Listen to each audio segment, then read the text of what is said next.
freedom, and my brother is dead. And it's infuriating.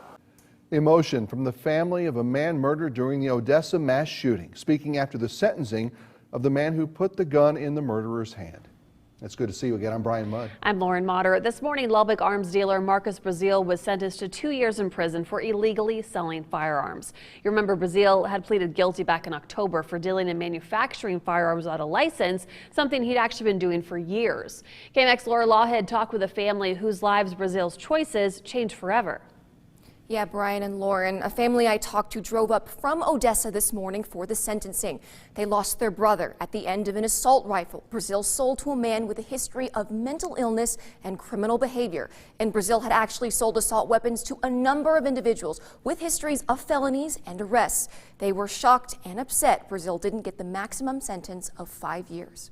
His remorse means nothing to us. For one family, Marcus Braziel's 2-year sentence was not nearly enough. Braziel sold an assault rifle to a gunman who used it to wound 25 and kill 7 people, including their brother Joseph. Braziel failed to do a background check. When the prosecutor said repeatedly, he didn't know, he didn't know, he didn't know, it's because he didn't care to know. The judge announcing Braziel has 3 months before having to surrender himself to prison.